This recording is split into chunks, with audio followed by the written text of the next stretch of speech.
la grossesse extra-utérine. Donc vous savez ce que c'est que la grossesse extra-utérine, hein? C'est-à-dire que quand vous avez donc une ovulation, il y a libération donc, de l'ovocyte par l'ovaire dans la cavité abdominopelvienne, et parallèlement, les spermatozoïdes passent depuis le vagin à travers le col de l'utérus, dans l'utérus et dans la trompe. Et la trompe, elle, va aspirer, parce qu'en fait, soit elle l'aspire à la surface de l'ovaire, soit il tombe dans le cul-de-sac de Douglas, dans lequel il y a du liquide, et elle va aspirer l'ovocyte, et la fécondation a lieu dans la trompe. Hein? C'est pour ça que, par exemple, qu'on a inventé la fécondation in vitro pour des patientes qui avaient des trompes trop altérées, qui étaient incompatibles avec une fécondation. Eh bien, on a fait la fécondation donc in vitro et on remet ensuite les embryons dans l'utérus. C'est-à-dire qu'on court-circuite la trompe. D'accord ? Ça, c'était l'hypothèse, enfin, c'était l'indication de départ des problèmes de fécondation in vitro. Et puis ensuite, on a proposé la fécondation in vitro pour des indications masculines, pour des problèmes d'endométriose, on en reparlera tout à l'heure sur les douleurs chroniques, ou même dans certains cas, vous avez à peu près un cinquième ou un sixième des cas. Le bilan masculin et féminin est à peu près normal. Il n'y a pas grand-chose à se mettre sous la dent, ce qu'on appelle les infertilités idiopathiques. Et à ce moment-là, vous pouvez aussi proposer une procréation médicalement assistée.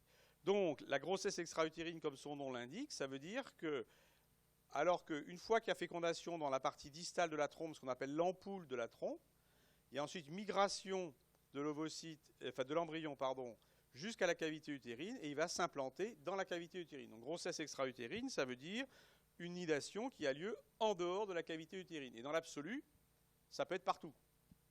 Hein? Alors la localisation la plus fréquente de la grossesse extra-utérine, c'est dans la trompe, et vous pouvez en avoir sur l'ovaire, parce que les spermatozoïdes, ils vont dans la trompe, mais ils vont aussi dans le ventre. C'est-à-dire que si vous faites un prélèvement liquide péritonéal après un rapport sexuel, vous allez trouver des spermatozoïdes dans le ventre. D'accord ? Ça peut se fixer sur les pipelons, ça peut se fixer sur le péritoine, etc. Mais la grossesse extra-utérine, dans 99, 95, 99% des cas, c'est dans la partie distale de la trompe. Là, vous avez ce qu'on appelle le pavillon.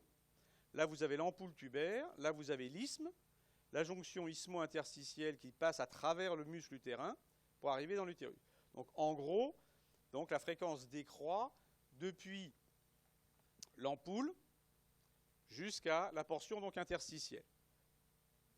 Alors, c'est ce que je vous disais. Donc, vous pouvez avoir des grossesses donc, au niveau donc, de l'ovaire ou des grossesses au niveau de la cavité abdominopelvienne.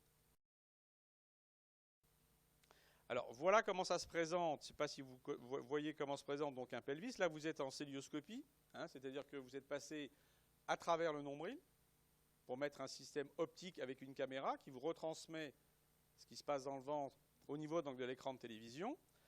Là, vous avez un utérus normal, hein, tout à fait régulier, de taille tout à fait normale. Là, vous avez une annexe droite qui est normale, avec une trompe là normale et un ovaire droit normal. Là, à gauche, vous avez l'ovaire qui est normal, et vous voyez bien que là, eh bien, il y a un renflement de la partie distale donc, de la trompe au niveau de l'ampoule tubaire, et donc c'est la prolifération donc, de l'embryon, du trophoblaste, au niveau donc, de la trompe qui donc, a été bloquée ici. Alors ce qu'il faut bien comprendre, c'est que à l'intérieur donc, de la trompe, c'est un tuyau. D'accord ? Donc c'est sûr que si ce tuyau est bouché, on verra, c'est des conséquences des salpingites, par exemple, des infections. C'est sûr que si, mécaniquement parlant, il ne peut pas y avoir d'interaction entre l'ovocyte et le spermatozoïde, il n'y aura pas de fécondation. Mais ça ne suffit pas que votre trompe soit perméable. C'est-à-dire que la trompe, c'est un tuyau, mais ce n'est pas un tuyau d'arrosage. C'est-à-dire à l'intérieur de votre trompe, il y a plein de petits cils, comme en dessous d'un mille-pattes. D'accord ? Et donc, ces cils, ils vont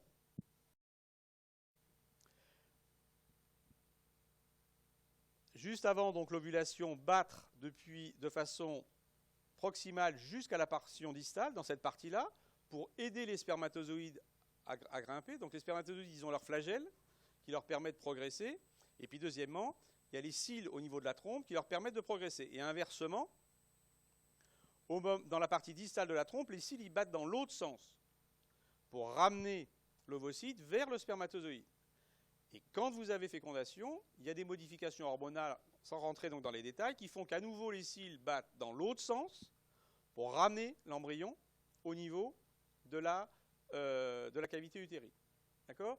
Donc en fait, tout ça, c'est un petit mécanisme d'horlogerie qui est excessivement fragile. Hein. Et donc si vous avez soit des altérations hormonales qui font que la synchronisation au niveau des cils ne se fait pas bien, vous allez avoir un retard dans la progression de l'embryon et vous pouvez avoir une grossesse extra-utérine. Ou alors si vous avez une altération des cils. Hein, et en gros, vous avez une face interne de la paroi tubaire qui est complètement lisse. Et à ce moment-là, ça ne peut pas progresser.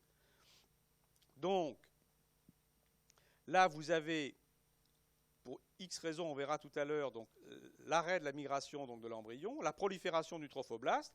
Et on imagine très bien que ce trophoblaste va proliférer, donc il y a une vitesse de division cellulaire qui est très très importante au début donc, de la grossesse. Puis petit à petit, vous allez avoir donc une sorte de petite mûre qui va grossir, grossir, grossir, et à terme, à la limite, ça peut entraîner une rupture de la trompe. Et à ce moment-là, vous pouvez avoir ici donc un hémopéritoine relativement donc abondant, hein, parce que donc la trompe s'est rompue, la trompe elle est vascularisée. Et puis, donc, il va y avoir donc, des ruptures au niveau donc, des vaisseaux, des arcades tubaires. Et l'annexe est très vascularisé. Hein, au niveau, donc, vous avez une vascularisation qui vient de l'utérus, hein, à partir de l'artère utérine, qui remonte le long de l'utérus et qui se divise en 3 branches, l'artère du fond utérin, l'artère pour l'annexe et l'artère pour le ligament rond. Et vous avez aussi une vascularisation qui arrive par l'aorte. Hein, et donc, au niveau donc, une branche donc, des vaisseaux iliaques. Donc, c'est très vascularisé l'annexe. Donc, vous pouvez avoir des hémorragies importantes.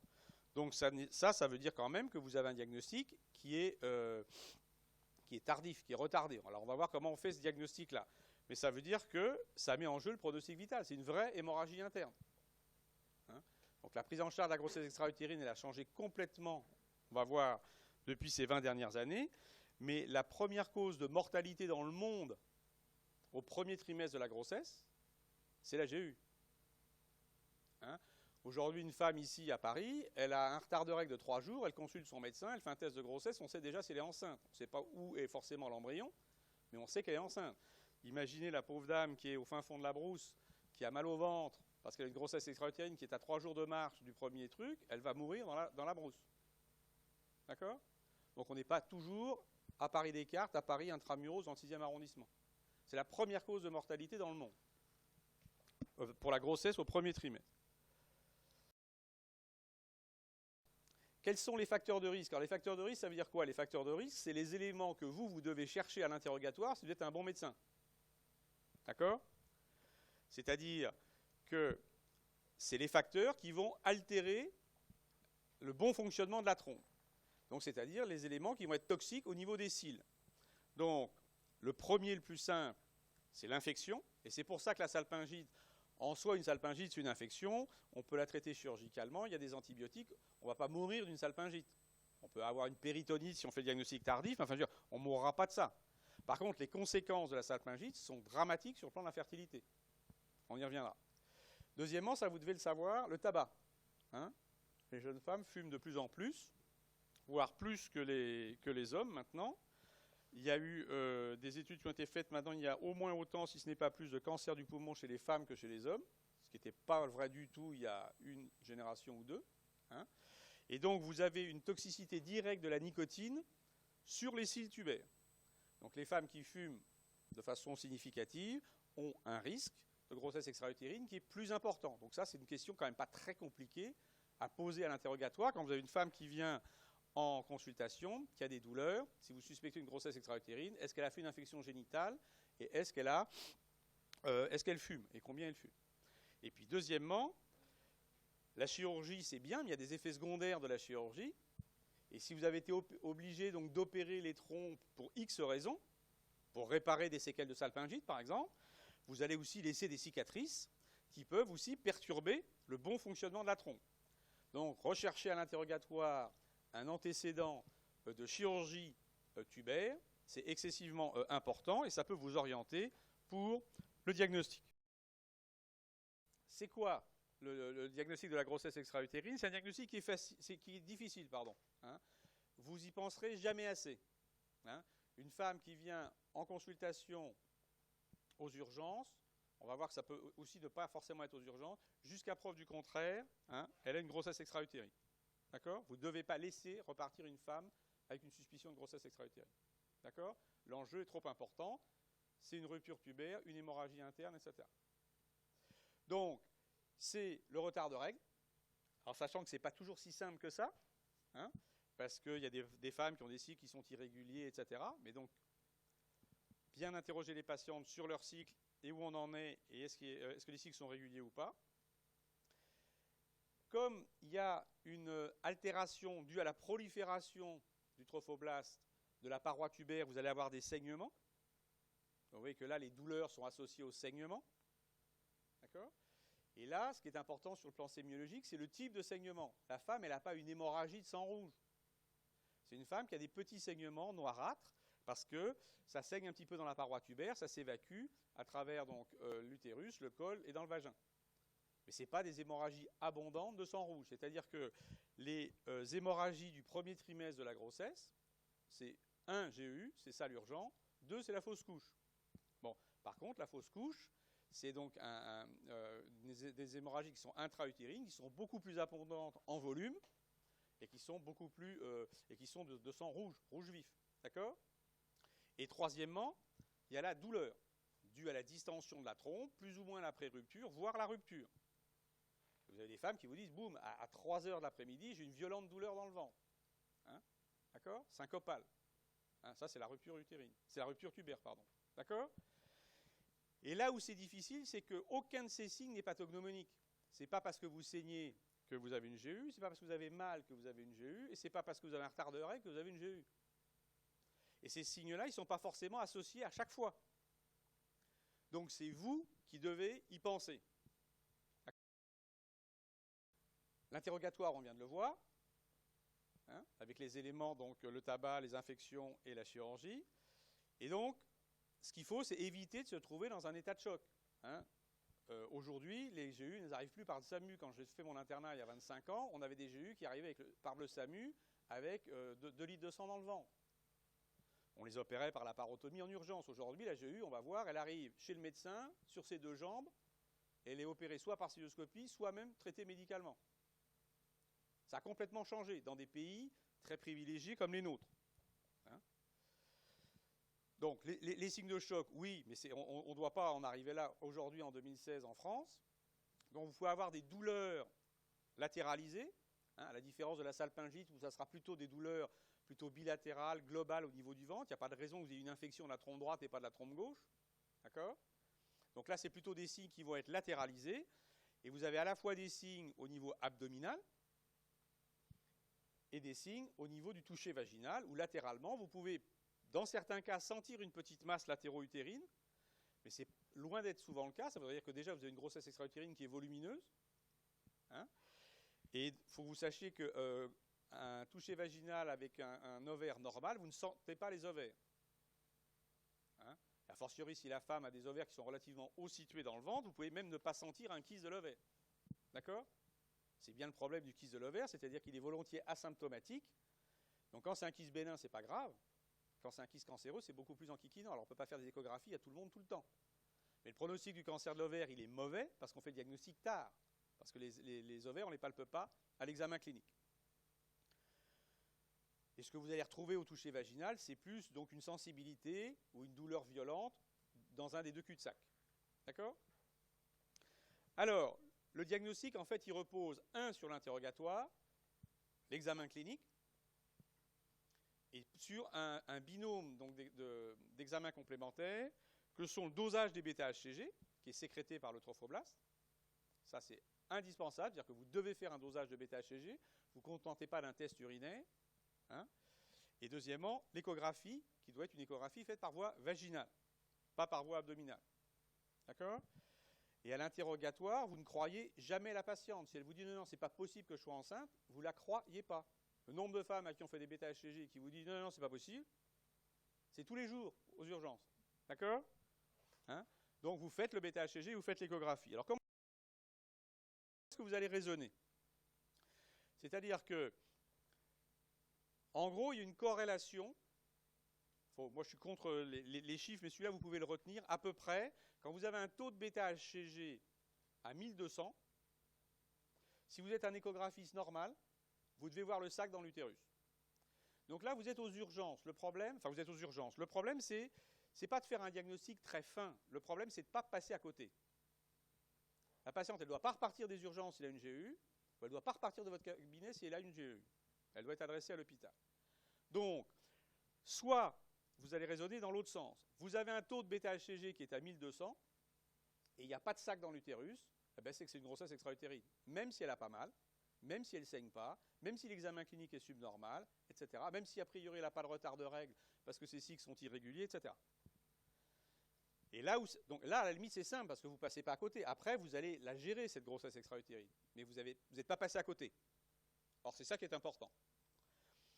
Deuxièmement, là où c'est plus compliqué, c'est quand vous avez moins de 1200, c'est un dosage, vous êtes à 800, et vous ne voyez pas la grossesse extra-utérine. C'est-à-dire que, comment ça s'appelle, l'utérus est vide, et c'est normal puisque on est à 800, on est à moins de 1200, et puis vous pouvez avoir une échographie subnormale parce que ce n'est pas si simple que ça de voir une grossesse extra-utérine à l'échographie vaginale. Là, il faut être un petit peu plus performant. C'est-à-dire que n'importe quel interne en 3/4e semestre verra un sac intra-utérin. Voir la grossesse extra-utérine en tant que telle, affirmer que c'est une grossesse extra-utérine, ce n'est pas toujours si simple que ça. Il peut y avoir des kystes, il peut y avoir des corps jaunes hémorragiques, enfin. Donc là, vous êtes à 800, vous n'avez pas de grossesse dans l'utérus, c'est normal que vous ne la voyez pas. Alors, ou vous avez une image latero-utérine qui vous évoque fortement donc, le diagnostic, sinon il y a deux situations. Soit l'état clinique est relativement stable, la femme n'est pas très très douloureuse, son examen clinique n'est pas inquiétant, elle va bien. À ce moment-là, ce qu'il faut faire, c'est jouer sur la cinétique. La deuxième chose que vous devez savoir, c'est qu'en début de grossesse, le taux de bêta-HCG, il double tous les 48 heures. Donc, si vous avez 800 le lundi, le mercredi dans le même laboratoire, vous devez avoir 1600. Donc, soit l'état clinique est compatible avec une surveillance, parce qu'elle n'a pas si mal que ça, elle va bien, elle va revenir aux urgences, elle n'est pas complètement fofolle, c'est-à-dire que vous lui expliquez bien ce qui peut arriver, c'est-à-dire que si elle a un problème pendant les 48 heures, elle revient aux urgences, etc. Sinon, vous l'hospitalisez. D'accord ? Et ensuite, vous allez surveiller la cinétique. Soit la prolifération ne se fait pas bien, et à ce moment-là, vous allez avoir 1100, 1200, donc c'est ou une fausse couche, ou une grossesse extra-utérine. D'accord ? Donc, l'écho, le bêta-HCG et la dynamique. Le traitement, il a changé complètement. Hein ? C'est-à-dire qu'il y a 30 ans, on ouvrait le ventre, les femmes avaient des hémopéritoires, le diagnostic était tardif, on n'avait pas les dosages de bêta-HCG comme ça, les échographies n'étaient pas aussi performantes, donc on faisait le diagnostic vraiment en urgence. Là, aujourd'hui, c'est des femmes qui peuvent aller en consultation chez leur gynécologue. Elles n'ont pas forcément des douleurs importantes. Hein, si vous êtes à 3 jours de retard de règles, vous n'allez pas forcément avoir des douleurs terribles. Donc, ou c'est compatible avec une prise en charge ambulatoire, et à ce moment-là, ça dépend de vous, de votre responsabilité de médecin, hein, ou alors, vous hospitalisez donc la patiente. Et à ce moment-là, en gros, il y a deux approches. Aujourd'hui, moi, je crois que on n'a pas opéré dans le service depuis, je ne sais pas moi, 20 ans, une GEU par laparotomie. Hein. Donc, si vous faites un traitement chirurgical, il sera fait par célioscopie, en 99,9% des cas, parce que vous arrivez avant ces états d'hémopéritoine, important, ces états de choc, et la seule véritable contre-indication à la célioscopie, ça serait l'état de choc.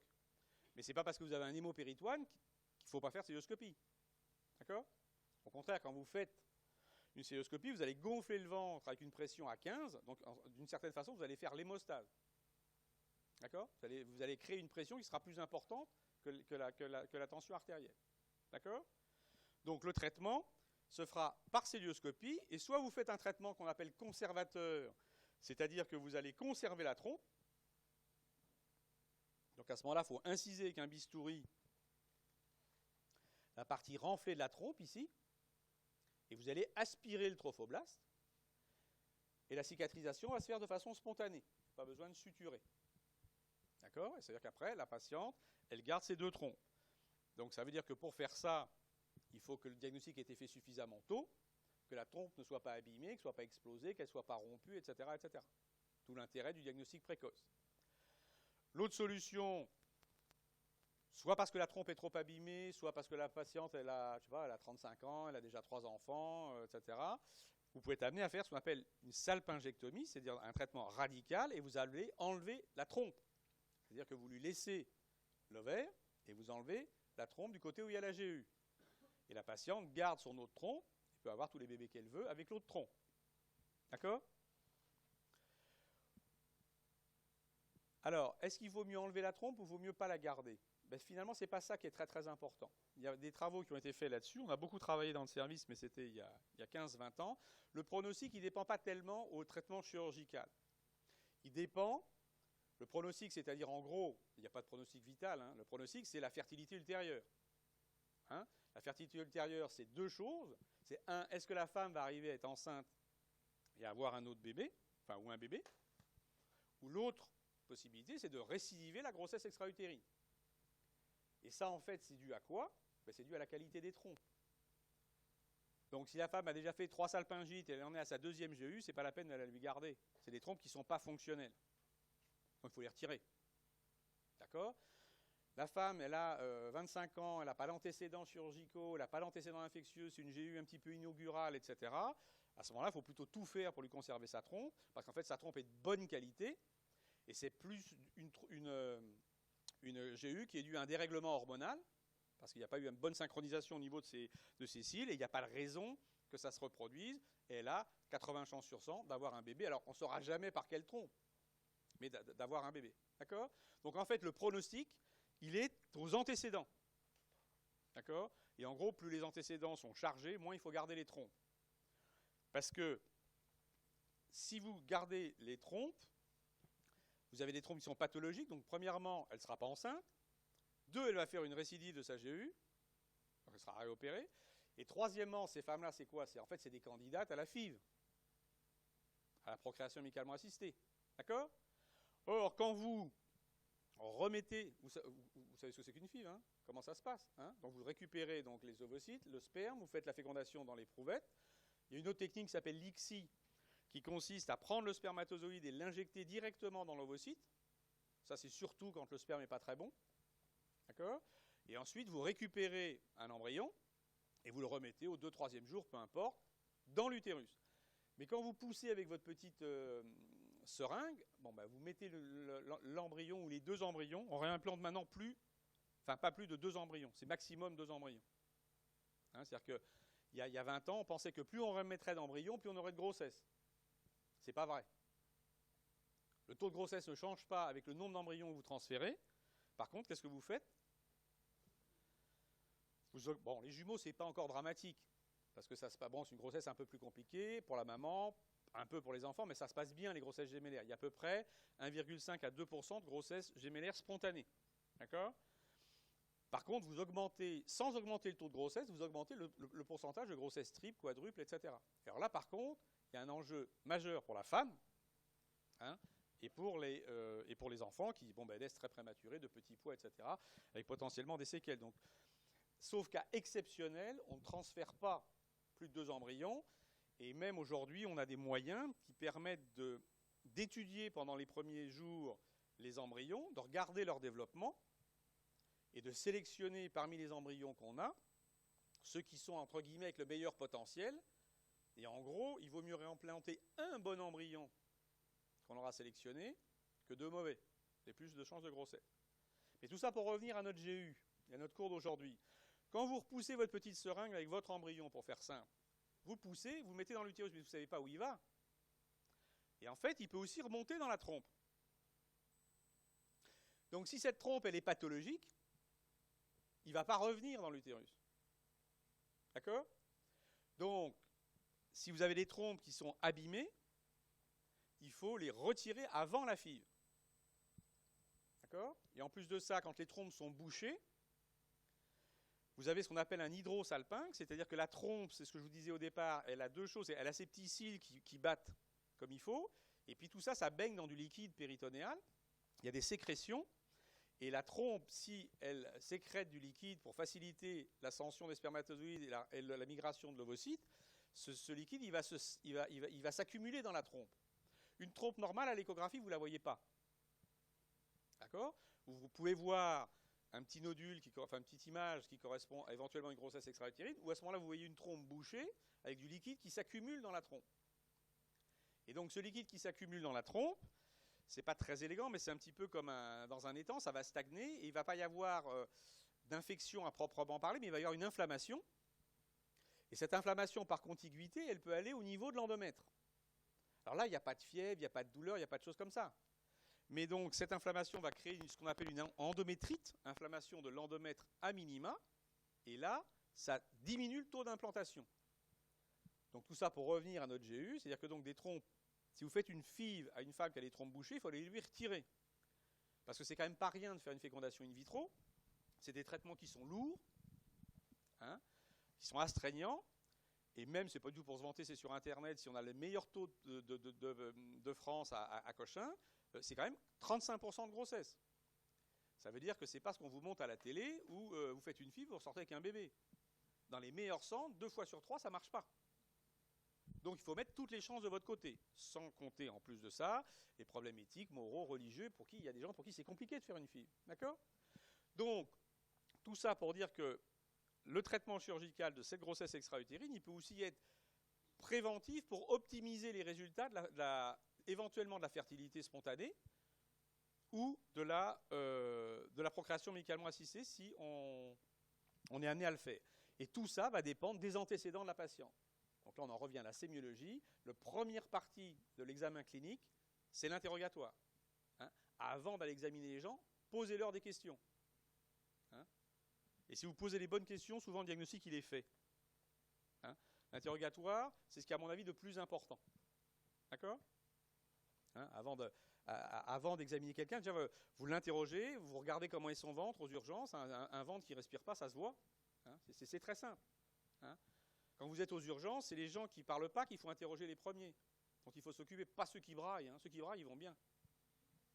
Non, il n'y a pas de problème, on va s'en occuper. Mais vous avez un accident de bagnole, vous avez 4 personnes qui arrivent en même temps, si vous en avez 3-4 qui hurlent, vous occupez de celui qui ne bouge pas. C'est lui qui fait l'hémorragie interne. D'accord ? Donc l'interrogatoire, c'est fondamental. Puis finalement, c'est quand même pour ça qu'on a choisi ce métier, c'est pour s'occuper des gens, donc autant discuter avec eux. Je crois que quand il y a une étude qui a été faite, vous l'avez lu, hein, je ne sais plus, dans le Figaro, dans le Monde, j'en sais rien. Quelle est la durée quand une patiente, une patiente en gynécologie, un patient rentre dans un cabinet de consultation, qui commence à parler avant que le médecin l'interrompe? 2 minutes. Qui dit mieux? 1 minute? Hein? Non, pas 5, là, vous êtes dur. Non, mais je crois que c'est de l'ordre de 15-20 secondes. Mais non, je veux dire, et même moi j'y pense, les gens, alors qu'est-ce qui se passe, madame? Et hop, et on pousse tout de suite une question. Hein? Or, il faut laisser les gens parler, ils vont vous donner les diagnostics. On verra sur la douleur chronique, ils vont tout vous dire si vous posez les bonnes questions. Ce que vous avez, c'est pas apprendre vos questions d'internat. Apprendre bien sa question d'internat, c'est intégrer ce que vous devez demander comme question au patient. Et à ce moment-là, vous serez un bon médecin. Un bon médecin, c'est quelqu'un qui fait un bon diagnostic. Hein? Un bon chirurgien, c'est d'abord un bon médecin. Si vous êtes très fort en technique et que vous ne faites pas le bon diagnostic, c'est-à-dire que vous ne faites pas la bonne opération, eh ben, ça ne marchera pas. Il vaut mieux un gars qui est peut-être moins habile, mais qui fera les bons diagnostics, il guérira les gens. D'accord ? Alors, l'autre possibilité de traiter la grossesse extra-utérine avec les progrès qu'on a aujourd'hui dans des pays privilégiés comme nous, c'est de le traiter médicalement, c'est-à-dire donc de donner un antimitotique du méthotrexate, que vous pouvez donner dans plein d'autres pathologies, en cancérologie, etc., qui va donc inhiber la prolifération du trophoblaste. Et à ce moment-là, donc on a essayé plein de choses, hein, parce que ça fait à peu près une vingtaine d'années qu'on fait ce type de choses.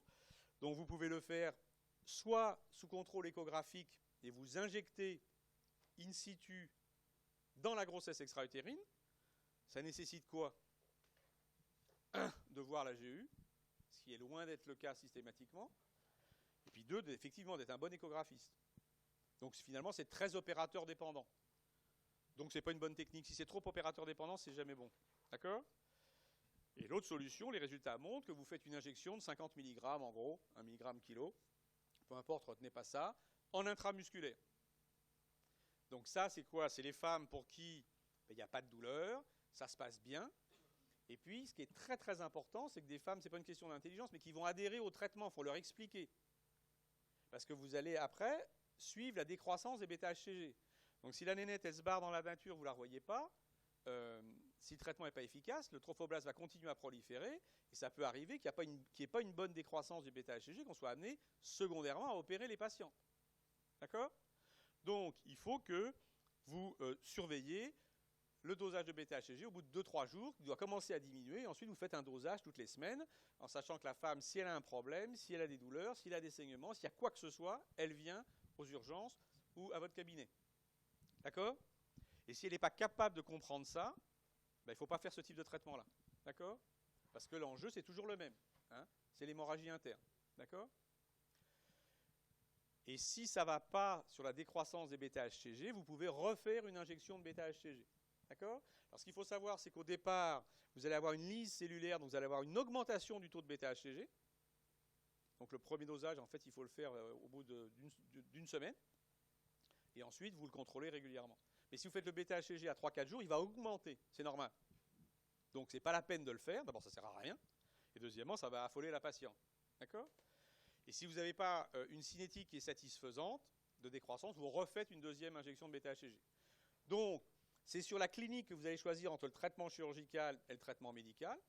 Plus le diagnostic est précoce, plus le taux de bêta-HCG est faible, etc., plus vous ferez des traitements médicaux. Et aujourd'hui, eh bien, dans un service comme le nôtre, c'est plus de 50, enfin c'est un petit peu plus, ça va être 55-58% de traitements médicaux. Hein, alors qu'il y a une génération, on faisait des laparotomies. Et puis, si vous faites un traitement chirurgical, vous allez choisir entre le traitement radical et conservateur en fonction des antécédents de la patiente, c'est-à-dire en fonction du pronostic de fertilité. Et il ne faut pas garder des trompes abîmées. Alors ça soulève aussi un problème, c'est pas si simple que ça à gérer, c'est-à-dire que la femme, c'est déjà, bon, c'est une mauvaise nouvelle qu'elle ait une grossesse extra-utérine, en général si elles sont enceintes c'est qu'elles veulent un bébé, donc il faut déjà qu'elle digère ça, qu'ensuite de ça, il faut être capable de lui expliquer que dans certains cas, la meilleure chose pour elle, pour qu'elle ait un enfant, c'est de lui enlever sa trompe. Ce qui n'est pas si simple à comprendre, d'accord? C'est pareil quand une femme vient vous voir pour une procréation médicalement assistée.